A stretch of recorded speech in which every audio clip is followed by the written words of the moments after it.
আজকের বিষয় বাংলাদেশ বিষয়াবলীর দ্বিতীয় পর্ব। নিচের যেটি বাংলার প্রাচীন জনপদ তা হচ্ছে চন্দ্রদ্বীপ এবং হরিকেল, এই দুটি বাংলার প্রাচীন জনপদ। প্রাচীন বাংলার কোন অঞ্চলটি পূর্বাংশে অবস্থিত ছিল? নিচের অপশনগুলোর মধ্যে প্রাচীন বাংলার যে অঞ্চলটি পূর্বাংশে অবস্থিত ছিল সেটি হচ্ছে হরিকেল।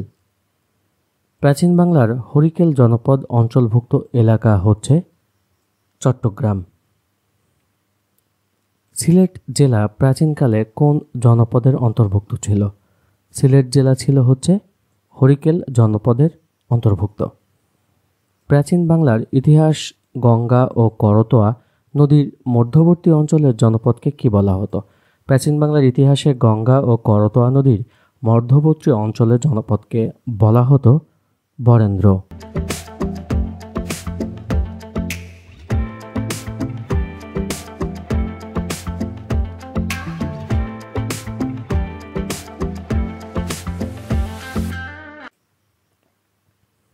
বাংলাদেশের একটি প্রাচীন জনপদের নাম হচ্ছে রাঢ়। প্রাচীন রাঢ় জনপদ অবস্থিত হচ্ছে বর্ধমান। তাম্রলিপ্ত কি?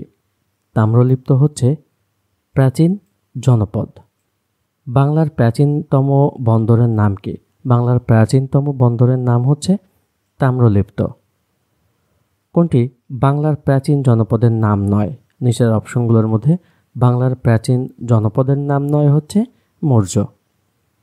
ভারতীয় উপমহাদেশের প্রথম সাম্রাজ্যের নাম কি? ভারতীয় উপমহাদেশের প্রথম সাম্রাজ্যের নাম হচ্ছে মৌর্য সাম্রাজ্য। প্রাচীন বাংলা মৌর্য শাসনের প্রতিষ্ঠাতা কে? প্রাচীন বাংলায় মৌর্য শাসনের প্রতিষ্ঠাতা হচ্ছে চন্দ্রগুপ্ত মৌর্য।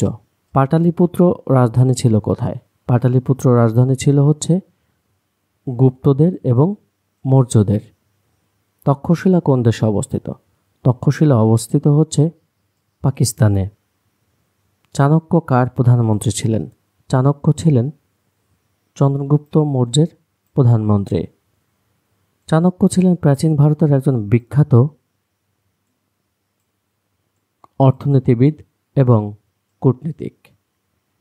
প্রাচীন ভারতের কোন শাসকের অপর নাম বিক্রমাদিত্য ছিল?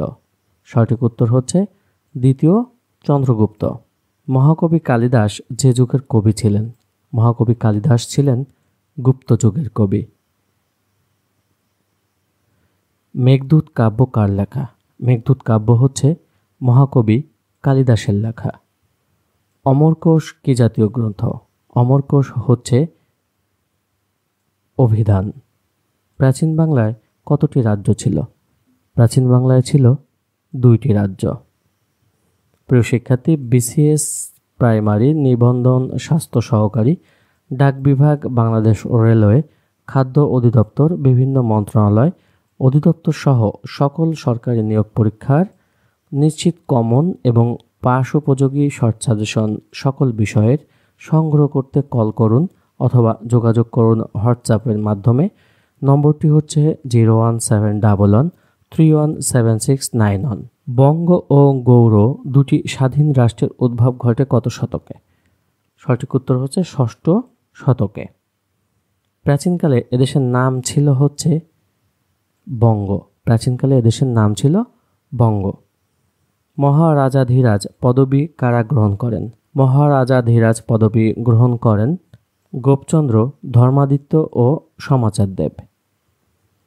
গুপ্তোত্তর বঙ্গের স্বাধীন রাজা ছিলেন হচ্ছে গোপচন্দ্র।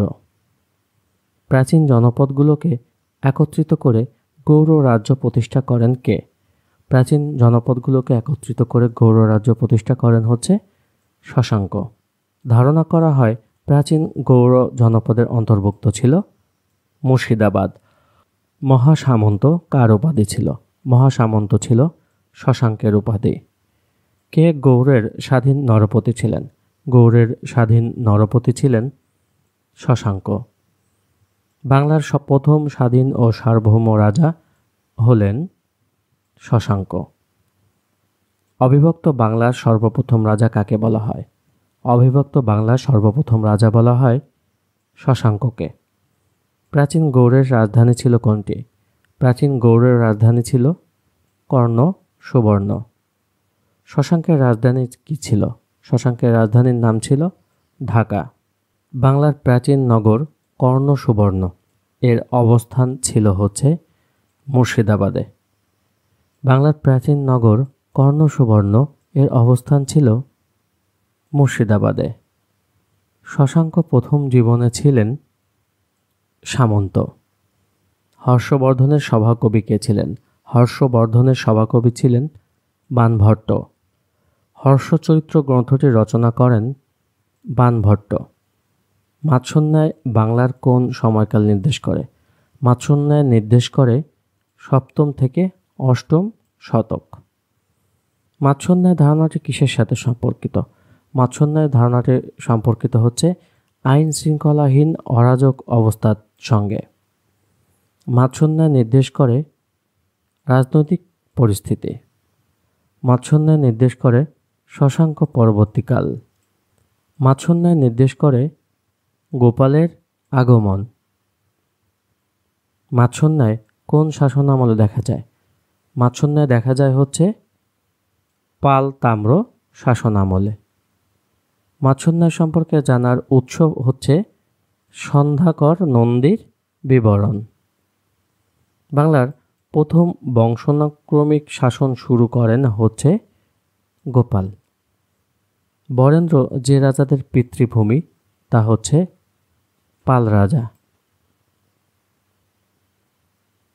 বাংলার প্রথম দীর্ঘস্থায়ী রাজবংশের নাম কি?